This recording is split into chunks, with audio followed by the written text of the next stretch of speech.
Good afternoon. We're here in Bradenton Beach. I'm joined by Kevin Guthrie, our Division of Emergency Management Executive Director, FEMA Administrator Deanne Criswell, FDOT Secretary Jared Perdue, Major General John Haas from the Florida National Guard. We were in the areas that were kind of suffered the direct hit up in Taylor County earlier today. And some of those places like Deacle Beach, Keaton Beach, they had actually just been hit by Hurricane Idalia, which was also a major hurricane. Actually reached Category 4, and then it kind of slowed down before it made landfall. And there was damage, and they hadn't had a named storm hit that area in forever. And so there was damage, but the damage from this one, when you're going over there, is, there were homes that were untouched, basically, all suffered no damage in Idalia, that were totally wiped out, like nothing but concrete slab left over. So there's some real significant damage in that part where the eye wall came onto land, and those folks have had multiple storms now in the last 13 months, as well as some other economic dislocations. They had a big mill closure last year, and there's just a lot going on. So that was difficult to see. Folks that had been very resilient in the face of a couple recent storms, but then to just see everything washed out on some of those homes was really catastrophic. Now we are looking now at almost 2 million accounts have been restored for power since the initial impacts of the storm started, and there's about 429,000 who are without power. Big chunk of that is the Pinellas County, and I know they're working hard to bring that online. We spoke with FPL about this area here. They're optimistic that it could be done, relatively short order. There's just a lot of sand, and so some of the sand inhibits the ability to deal with some of the underground transmission lines. But nevertheless, I know they're working hard about that. We have had a number of course, the main causeways, Sunshine Skyway, and then the Tampa Bay causeways. Those are all back open. Now they had some of them had suffered some damage because you had really significant surge, but FDOT was able to clear that, repair what was needed, and then get that done. So here in Bradenton Beach, one of the things we want to do is get this road fixed as soon as possible. People were talking about, it's going to take many weeks. We don't have that kind of time. Jared and his team, they've already got this under emergency contract. The work has begun. I think the contract is to finish it in 5 days, but we're hoping that they'll do better than that. And so there's parts of the road like here where you have structural damage. So they're going to do temporary repairs, and those repairs will be effective. It'll let people be able to use the road. Not going to be a permanent solution, but I'd rather get this back open where people can use it, and then we'll address it on a permanent basis in the subsequent time period. Then you also have parts where there's just all this sand. So they've got all these, if you came across the bridge, you see all these dump trucks, massive numbers of trucks to get the sand and haul it away. And I think what they're going to do, we're going to store the sand, and then if folks here need it for beach renourishment or something in the future, then they can use it for beach renourishment. But there's a massive amount of sand. They've been able to move some of it off the roadways, but they're going to have to take all this sand. And in some areas, the sand was 5 feet of sand. Can you imagine that? That's pretty incredible. And I have not seen this much sand in any other part that I visited so far in the aftermath of this storm. So this is really significant. So they are going to do that. They're going to fix this part of the road and get it back open. And we think that that's important to be able to go. I know parts of this stretch are open for residents. I know others are going to be soon. That's not obviously the decision of the state. We just want to make sure everything is functioning so that people can get back. We want people to be able to get back to their homes and businesses as soon as possible. So the goal is 5 days. I always tell them try to do better than that. But that work has been undergone. As soon as we saw the damage, they went and moved to get this done. So I want to thank Jared and his team for doing that. I'll let Kevin talk about some of the broader things we're doing. and I'll let Jared talk a little bit more in detail, but I think if you look at this Gulf Boulevard, there's a number of spots that are going to need to be addressed, and so that's what they're doing. And some of it is structural, most of it is just massive amounts of sand, but either way, it's going to require this job to get it done. And then we'll hear from the FEMA director. We've reopened the Florida Disaster Fund. So this is a private fund. This is a tax-deductible charitable contribution that you can make. It's a partnership with our partners in the private sector, other non-government groups who work to help people when things like this happen. And so FloridaDisasterFund.org, you can make a donation there. That's been used in the past to do things like fund meals, help people get essentials, just things that are necessary when you have folks that have been displaced.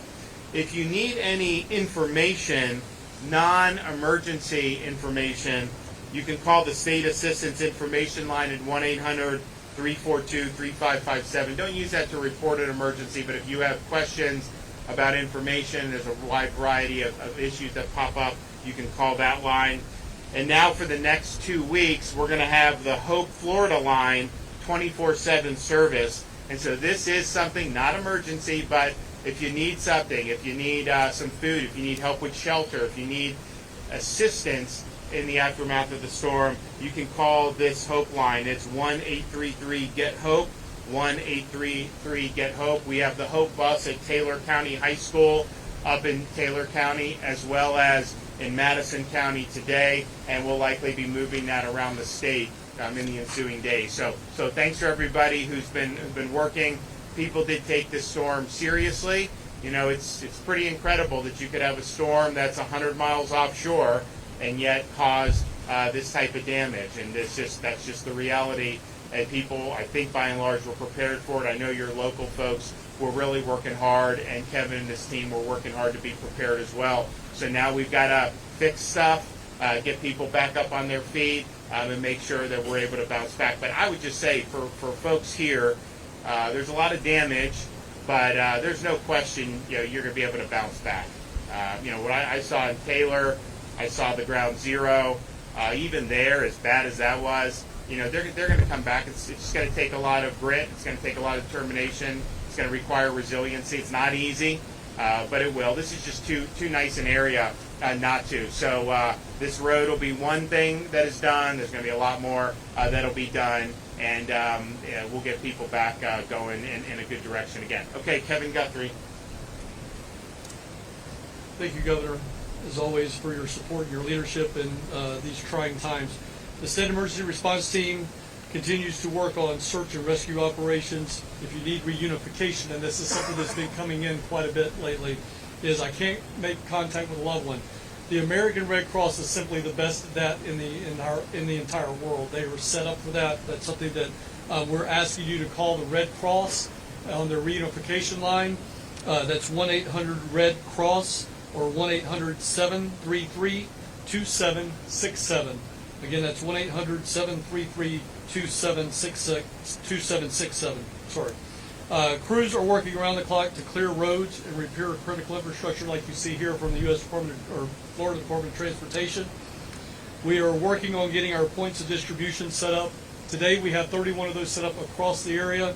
We were talking about this particular area coming in, and Jody, I know Jody Fisk and her team are here somewhere. But when they're ready for that, we are ready to support them on getting those open. And there may be some already open in Manatee already. I'm not really sure. I don't have that list in front of me. But we're working towards that. Right about now, when is the time that scammers start to come into this area. You see everybody that's either in a orange vest, DOT logo, Florida National Guard, Florida Fish and Wildlife Commission, Florida Highway Patrol. They got some type of state logo on.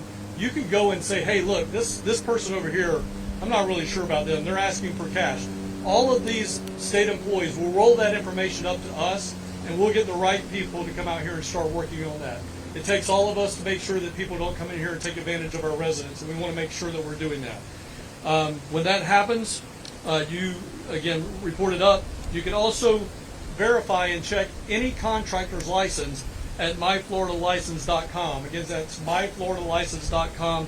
If you cannot get on, you can't get online for whatever reason, feel free to also contact us at 866-532-1440. That's 866-532-1440. If you receive damage to your home, take pictures before you start your cleanup. Make sure you take pictures of the outside, wide view, narrow view, inside, wide view, narrow view as well.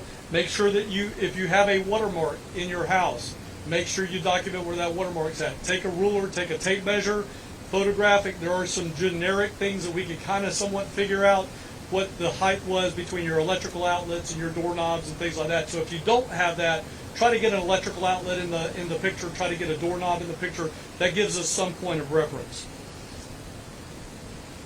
As we are entering the recovery phase of this, please make sure that you're not interacting with power lines, other lines that are on the ground. You don't know what is a fiber optic, keeping your 911 service up and running. You don't know what is electrical. You don't know what is cable.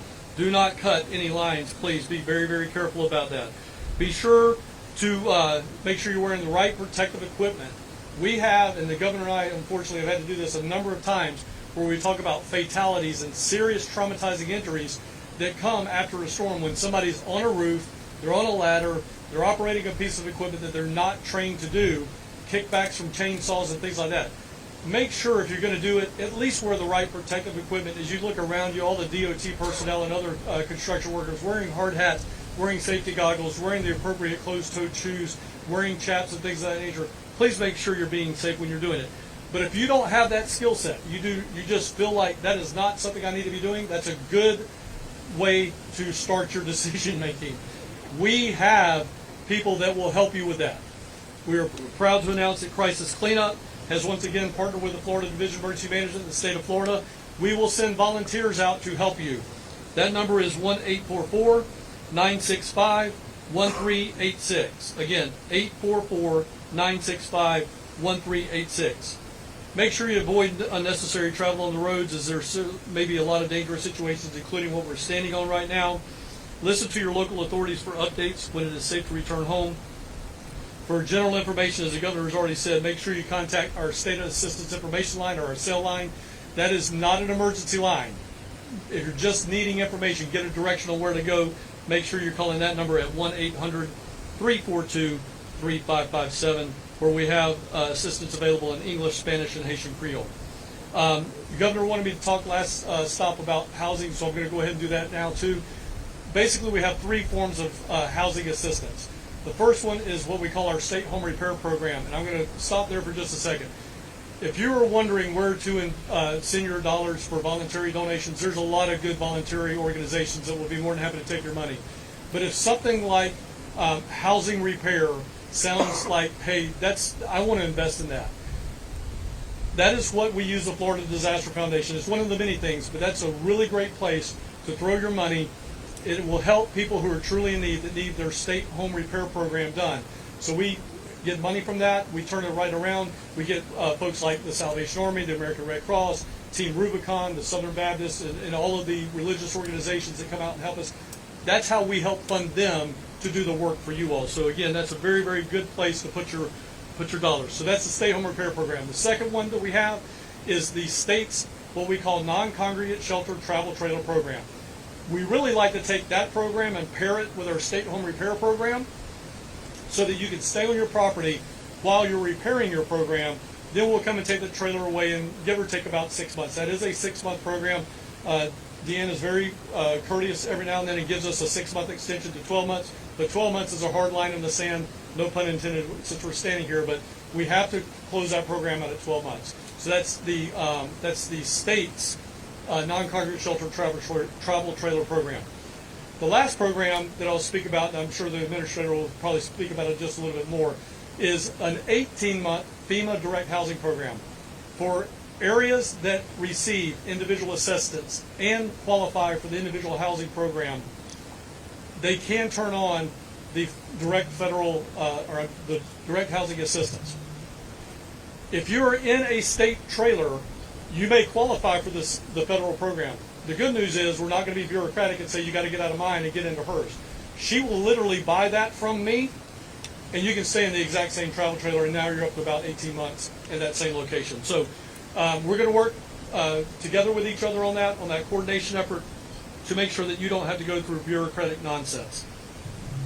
The last thing I'll say is, again, I know you guys are in good hands. She's going to kill me when I say this, but you guys stole one of the best employees that I had in Jody Fisk, and she's already started leaving somewhere. But your public safety director here in Manatee County is fantastic. And if you need things, go to your local public safety, your county emergency management agency. For more information on us, make sure you follow us at FLSERT on X and Instagram, and at FDEM on Facebook for real-time updates. Governor, as always, Jared, John, thank you for all your assistance. Deanne, also, thank you. All right, thank you, Governor, so much for your leadership as somebody who's personally lived through several hurricanes and worked many. A lot of our FDOT team members also were very appreciative of your leadership, Governor, and the decisive, quick action, and really encouraging all of us as a team to jump in and help people in their greatest time of need.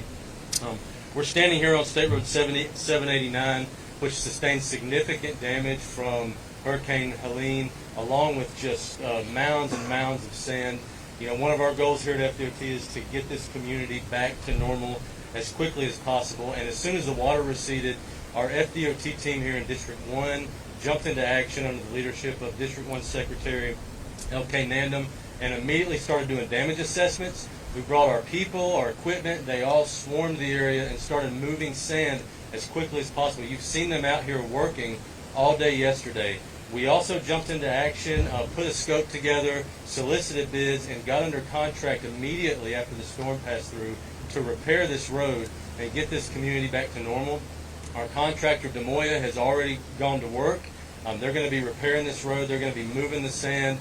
We set a schedule of 5 days, but you heard the governor. He has very high expectations, so there's a full anticipation. We're going to work around the clock to get this done as quickly as possible. And you have that commitment from me as secretary. You have that commitment from the DOT team here. We are going to continue working hard statewide.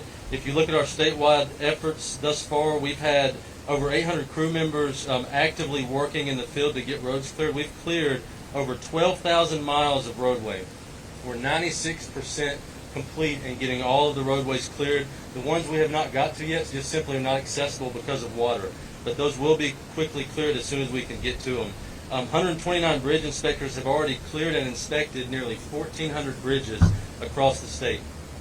We've inspected 8,400 traffic signals statewide. We still have 180 signals that are impacted. Everything else is operational. Those 180 signals, we are working to get power back to those signals. And if we can't restore power, we will be deploying generators to get those up and running. As you heard from the governor, we had causeway damage on the 3 causeways in the Tampa region. I think that's the first time in recent history all 3 of those causeways have sustained damage and been closed simultaneously. Really proud of the team's efforts to get those back open. They've all been reopened. We've effected those temporary repairs, and we got those open to traffic again. In terms of this repair project for State Road 79, it will be a temporary repair project.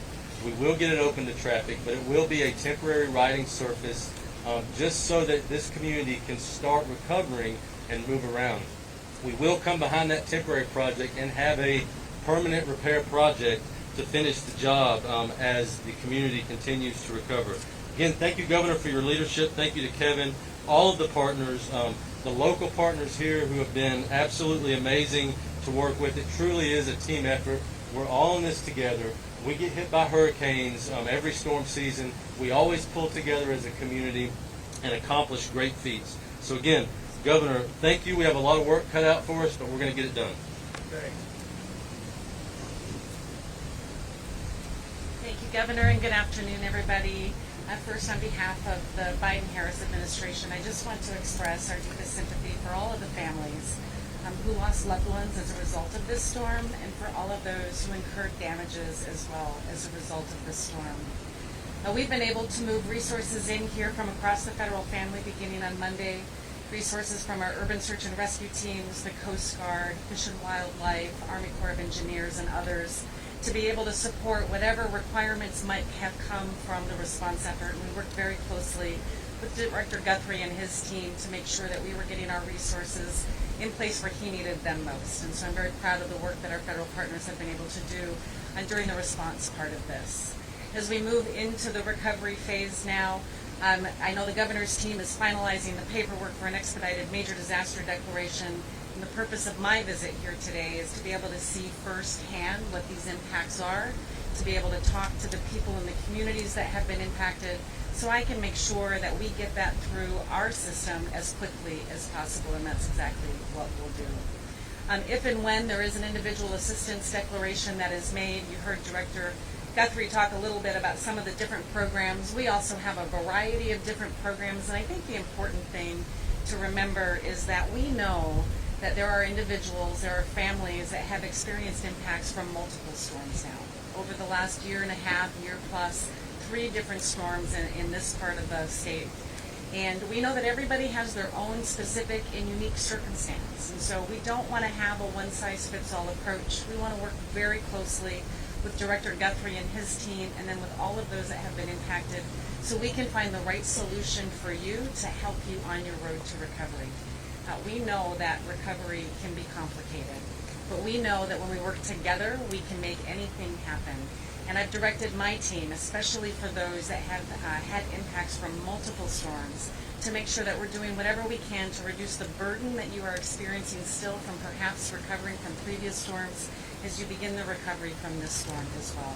So know that FEMA, the rest of the federal family, we are going to continue to be here now to support you through the recovery process. We're in close coordination with Director Guthrie and his team, and we'll be able to provide whatever resources the governor and his team might need as we continue to support this recovery. Thank you. Okay, well, we're FDOT's hard at work. This is obviously a big priority to make sure that this road is functioning again. So they're going to be working around the clock to get that done, and we'll hopefully have good news on that soon. Yes? For longtime residents who bought their homes here 30, 40 years ago, who don't have the money to rebuild and don't want to leave, is there anything you guys plan on doing to help them from having to leave where they've lived for Well, years? Kevin talked about the 3 kind of buckets that he has in terms of housing assistance. I'm not sure that any of those are permanent solutions, but it certainly could give people an ability to to have some stability over a 6-18 month period before they determine what's the best for them to do. So it's when you start talking about people with being displaced from losing a home, there's a lot of things that can befall people. But at least in terms of property, I mean, your home is they say home's where the love is. There's memories. There's all kinds of things that go into that. So it's more than just the dollars and cents. In fact, I was up in Taylor County. The neighbor had a photo from the neighbor that some of this was obliterated, and yet they found some family photos. So these are things that are really impactful. It's not an easy thing to go through. Kevin's going to maximize the tools that we have. They're limited tools, but they're tools that can potentially be helpful for folks for at least a decent period of time. And just in terms of access to the island, the sheriff has said he doesn't feel like it's safe right now for people to come to Bradenton Beach. What do you think about that? So that's their decision and how they're managing their cities and county. We want whatever we can do. If they need something done that we can do so that people can get back, we'll do it. We'll help, because it's important that people are able to get back to their homes, inspect the damage, get back to their businesses, and be able to start to put the pieces together. So that's not our decision about when that happens, but if there are things that there's concerns with, like the road is one, we're taking care of it. There's other things we can do to be helpful. We want to be helpful. Obviously, it needs to be safe for people. And if there's things that more we can do to be helpful there, we will. But clearly, getting people back on is a priority to be able to take stock in your belongings, your home, assess the damage, assess your businesses, and we know that that's important. Okay, thanks everybody.